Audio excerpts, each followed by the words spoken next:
Luke's slug gun hunt, that's pretty exciting stuff. Now here are a few tips that I use to ensure that whether I'm carrying my Matthews bow or some other firearm, I'm ready for any shot opportunity. The first thing I do when I'm shopping around for stand sites is I consider what's going on around the area. What type of crops are being planted? Are water sources going to dry up? And what's the hunting pressure going to be like during hunting season? All of these factors can change deer behavior. The next thing I do is when I'm scouting, whether I'm on foot or looking down using Google Earth, I look for the best pinch points and funnels to give me the closest Matthews shot. I love close shots. So whether I'm hunting with my bow or my firearm later, I want the closest opportunity on that deer. And lastly, well, this is my insurance policy. I make sure to set up my shots so that if I don't tag out with my bow, I can come back later and maybe use that same stand site for a firearm, slug gun, muzzleloader, or my center fire. I love hunting with my Matthews. I shot my first deer ever with a bow and arrow, but I'm also a realist, and I know that 50, 60, 70% of the time, my tag might go unfilled. Then I can come back later with the speedy arrows and put a little venison in my freezer. Use one of these tips and your freezer will stay full as well. Luke Hartle is hunting the slug gun season in Iowa. After a few days of difficult weather, it all came together. A young 10-point buck tempted him, and even worse, wound up pushing the shooter Luke's after out of range. I'm down to 5 minutes, it's almost dark. I had a glimpse of the deer I wanted to shoot. He was every bit as impressive as I thought he would be. So I'm waiting for Clubfoot to come back up on the field, and he wasn't coming. I'm looking out the south window. I'm looking out the north window. I can't find him, and as I'm about ready to give up on him for the day, I catch him 130 yards out, feeding up another hillside. Bingo. He's got his head up. That's him.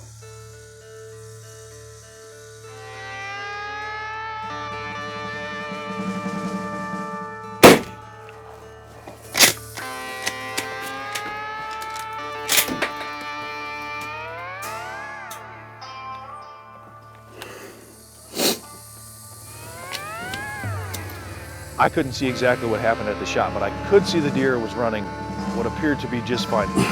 God, there's so many deer out there, I can't tell what happened. And when he got behind the cedars, it looked like a bag of marshmallows absolutely exploded because there were deer everywhere back there, and whitetails going off, and there were deer running this way, so I had no idea which was my buck. And I had no idea if I hit him. To be quite honest with you right now, I saw him buckle, but he ran out of there like there was nothing wrong with him. The way he was running, again, he had a strong limp when he walked, but when he ran, he looked fantastic. And even after I shot at him, he looked just fine, and that is not a good thing at all. Right after the shot, I felt like I had missed him. My gut told me I had missed him. When we pulled the camera up, we looked at the footage right away. I'm like, dang, we saw the puff right over the deer, and I thought I pulled that shot just a little bit too high, bounced it right over his back. Deer takes off. And finally I get a text from Luke, and he said, the 10 came out and I missed. And there was a few explicatives onto that text as well.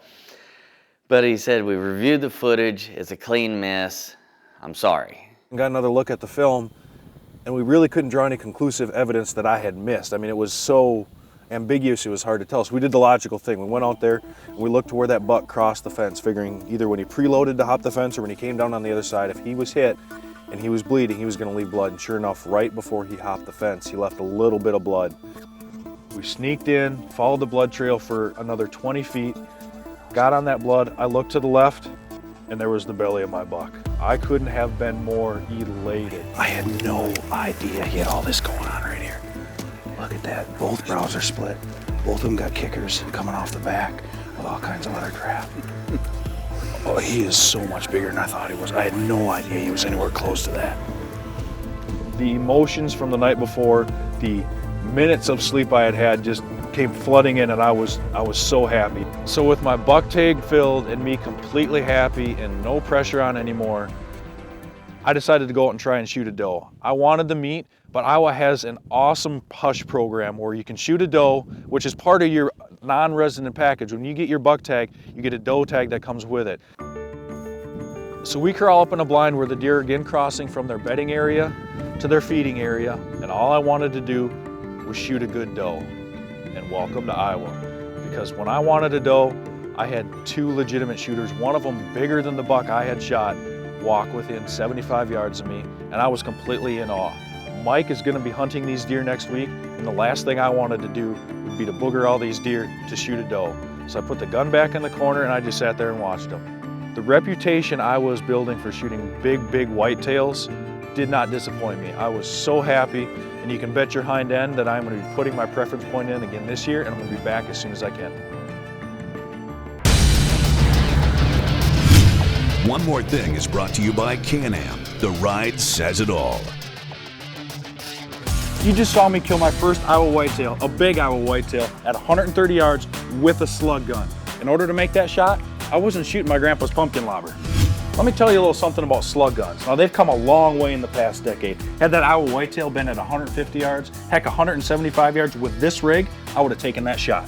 For better or worse, I grew up behind a slug gun. Here's a fact for you. I have killed more whitetails with a slug gun than I have with a rifle. So therefore, I know how accurate they can be at long ranges.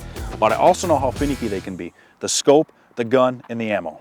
So what if you're the type of hunter who doesn't want to mess with all that slug gun stuff? You're a dedicated bird hunter, you've got a shotgun, but you've got some buddies who are going deer hunting, you want to put some venison in the freezer, you don't want to buy a new gun to hunt deer for a couple weekends a year. What do? I've got your answer. With Federal's True Ball rifled slugs, it's like a conversion kit for your shotgun. Go to your gun safe, grab your bird gun, load up with some True Balls, and you're good to go to the deer woods. I can already tell what you're thinking. I can tell what you're gonna ask. Is there any way a slug like this can be accurate through a gun like that? Honestly, you're not gonna be shooting 150 yards. You're looking at a big bead at the end of that barrel. You don't have fine crosshairs, so the aiming is not gonna be that precise. But at moderate ranges, moving at 1,700 feet per second, I promise you, any whitetail shot with one of these slugs is gonna be turned straight into freezer meat. Up next, 1 animal, 2 hunters, and a clear difference of opinion. You Call the Shots is next.